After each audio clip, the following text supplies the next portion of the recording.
Amy, welcome to the Ask Homeschool show. Thanks very much for having me. And maybe you could just start off by telling us a little bit about yourself and the Dyslexia Association of Ireland and what you do. Yeah, no problem. So my name is Amy and I am the Information and Advocacy Coordinator with the Dyslexia Association.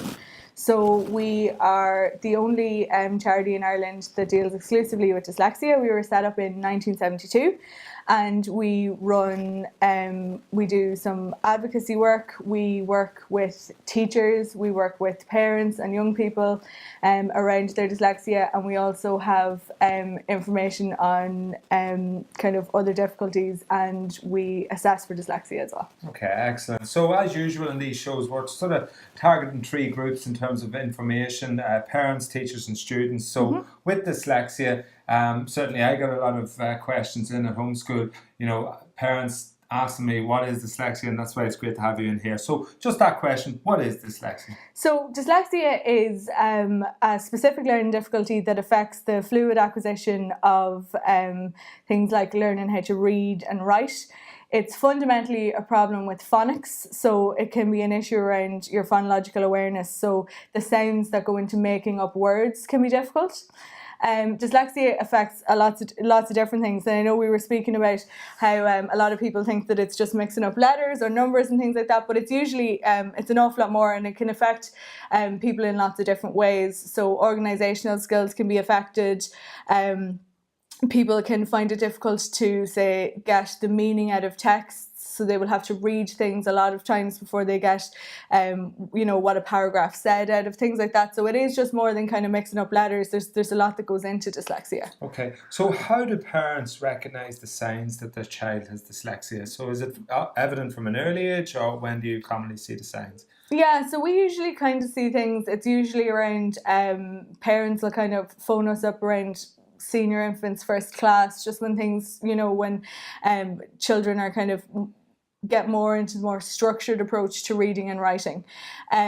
We generally say that you can assess from 6.5 upwards, as long as the child has completed the first half of senior infants. So as long as they've had about 18 months of kind of structured education, and that means that just that they will have reached educational milestones, that means that we can test for it.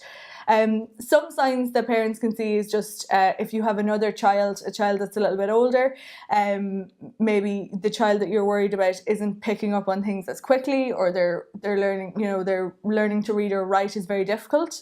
Often children with dyslexia are excellent orally, so they'll sit down and tell you an amazing story about dragons and fairies and witches, and it'll be brilliant, and you'll ask them to write it down, and it'll be, it'll take them a long time, and it'll be very short, and it won't have any of the beautiful descriptive phrases that they've been using, and that's because they've got an awful lot going on in their head, and they're very creative and descriptive orally, but they find it very difficult to get it down on paper. And like for parents, what supports are available to parents in that situation? Like, are they entitled to special needs assistance in schools, or what? So they're not entitled to special needs assistance with dyslexia alone. So if dyslexia is a co-occurring condition with another condition, then it may be possible, but they would have to speak to the teacher. What we usually say is that the first thing you should do is go and speak to your teacher, because the teacher spends an awful lot of time every day with your child, and often we see both parents and teachers both kind of have dyslexia at the back of their mind, and no one wants to make the first move to say it. So it is a really good idea to have an open dialogue with your teacher and say, listen, is dyslexia an issue? Do you think it's a possibility? Because often both people are kind of thinking it at the time. Yeah, and again, for teachers, the transition into the school, you picked up on it earlier there. Yeah. Teachers at primary school stage are trained to pick up on the signs of dyslexia at that point. Okay, the transition from primary then to secondary school, do primary teachers automatically give secondary school teachers a report and say, listen, this is student X and he has certain conditions, or so what way does it sometimes work? That does happen, but the advice that we have for parents is that you should absolutely do it yourself. So what I always tell, I run parents information days, so I spend an awful lot of time speaking to parents both on the phone and in person, and what I generally say is, in the first week of school, get a list of your children's teachers' names, write 12 identical letters and send them in to each of the teachers. It doesn't have to say an awful lot. The letter just needs to say, this is bad, Barry. Barry has dyslexia. He doesn't like reading out loud in class.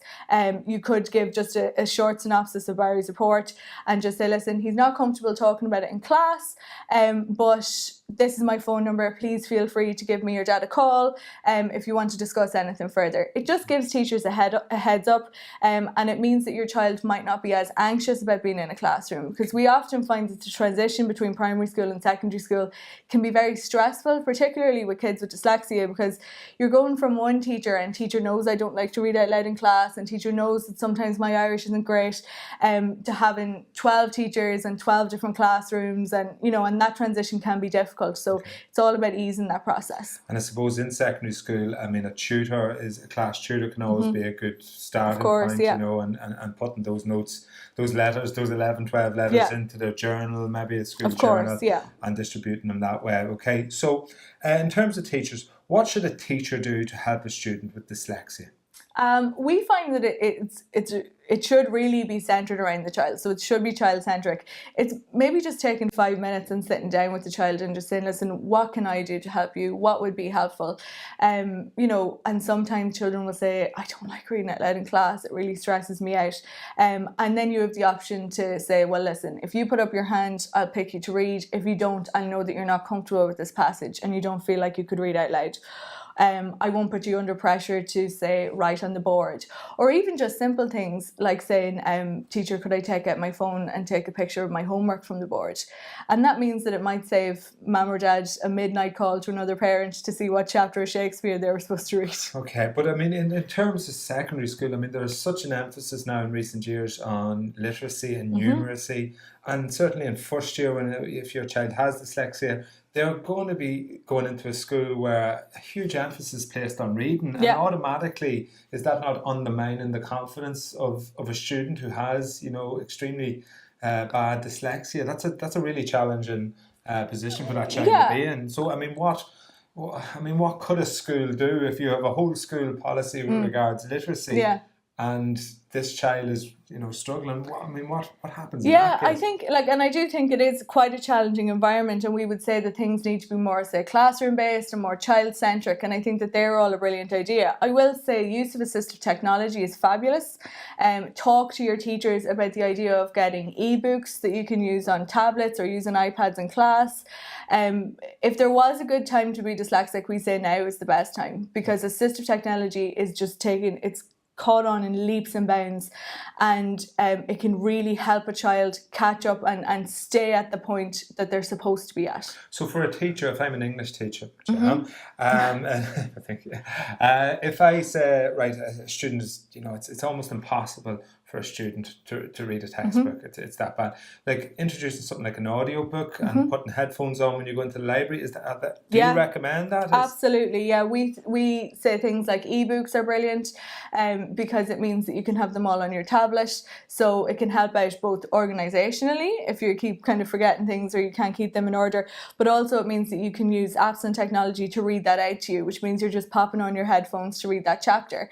So instead of spending an hour reading something over and over again and then another hour taking notes on it, you listen to it for 20 minutes and then you spend the rest of your time taking notes. And that can be really helpful and can give dyslexic children that kind of sense of freedom and that room to be creative. Yeah, and I suppose in recent years with the changes of junior cycle and particularly English with the oral communication task, it's given students an opportunity to actually to be examined orally, which up until this point hadn't been the case. So again, that's an improvement there. Okay, I've heard things like put a yellow background on all your work. I mean, does that work?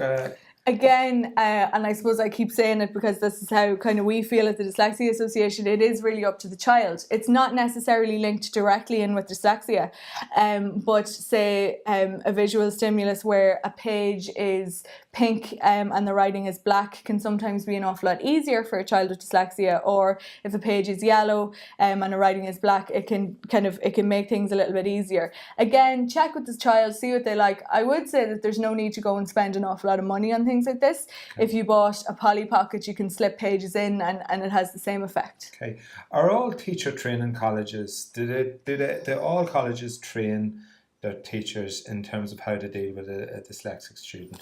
Yeah, I mean, there should be. Did it liaise with you, or is there a national policy on this in terms of teacher training? They should be kind of linking in, I suppose, more. We would relish the opportunity to link in more in relation to maybe making teacher training a more kind of mandatory and rounded out approach is what we're advocating. But unfortunately, that isn't the case at the moment. I would say that there are opportunities for teachers to learn an awful lot more about dyslexia that they don't have in college. We run teacher training courses, so we run teacher training courses for both primary school teachers and secondary school teachers that kind of takes them through the fundamentals of dyslexia, how to check a child for dyslexia, how to run dyslexia screeners, and then how to support your child in the classroom as well, your dyslexic child in the classroom. So I think that there is some being done, but there is just so much room for that to improve. So for further training for teachers, you can definitely recommend, and maybe underneath this video on our YouTube channel we'll put the links to some of the courses. Absolutely. And hopefully, if any teachers are or want to do a little bit more in terms of that. One question maybe, that who can diagnose dyslexia? Okay, so do you just, I mean, we've heard recently, students being diagnosed with all sorts of wonderful conditions, and, who gets to decide actually this student is dyslexic? Okay, so an educational psychologist is the person that assesses for dyslexia, and they're the only person that can kind of determine that a child has a specific learning difficulty like dyslexia. So they go to school for an awful long time. We have 4 educational psychologists that work with us, so I think the professional standards that they have are extremely high. The assessment for dyslexia usually takes about 3 hours. So they go through kind of an array of different tests. Some of them are puzzles, some of them are reading exercise, some are timed, some aren't. Some involve kind of writing, comprehension, and they're all age appropriate. So they all are a marker. If you're 15 and 9 months, then you're kind of being marked on what's appropriate for another child that's 15 and 9 months. Okay. So there are kind of quite defined markers and quite specific criteria for who is dyslexic and who maybe is fitting into another category. And how many students are dyslexic in terms of the entire student population? In terms of the actual national population of people with dyslexia, we have a figure of 10%, so 1 in 10. So if you have a classroom with 30 kids, odds are you have between kind of 2 and 3 children with dyslexia in each class. Okay, all right. The actual student themselves, maybe, the coping strategies for the young person with dyslexia, you must obviously get a lot of students who maybe come to you distressed and concerned and upset and find fitting in school a huge challenge. I mean, what advice would you have for the student who suffers with dyslexia? I would say that we do talk about kind of advantages and disadvantages with dyslexia, and sometimes it can come across really patronising to say to somebody, this is a gift and you're going to appreciate it later on in life. There was a survey that was done kind of amongst older people with dyslexia, adults with dyslexia, who said that about 60 to 70% of them said that they wouldn't get rid of their dyslexia if they could, because while they did see it as a weakness, it was also probably their greatest strength. So I would say that you need to kind of, I suppose, own it and make it yours. And another good advantage of having dyslexia is that you learn your own, you learn your learning style, I suppose, before you get to college. Because a lot of people, when they get to college, kind of figure out how they learn, and it's not just writing something down 20 times. People use colour and post-its and lots of wild and wonderful things. But students with dyslexia have the opportunity to expand on that and to figure out what their learning styles are at a much younger age. We often, I myself am dyslexic, and say when I was in college and then when I was going on to do my postgrad, I just am obsessed with colour. So if you came into my desk, you'd have like post-its and to-do notes and everything in colour, and I highlight everything because it just makes me feel like I can remember things better. So I always say that the mark of a dyslexic person, if you rattled dyslexic people's bags, is 9 times out of 10 that you'd find a pen with the 4 different inks in it. And it's because often people with dyslexia respond really well to colour. Okay. So I would write things depending on the urgency that I have to do on my to-do list in different colours. And that means that if I'm at the end of the day looking down and I've 2 red things that I haven't done, then I know that I'm in trouble. So I would say, look at your learning learning style. If you like mind maps, brilliant. If you rather learn on technology, assistive technology, brilliant. If you like colour, use it. And it's about breaking out of what we're told is the correct way to learn and finding what's the correct way for you to learn as an individual.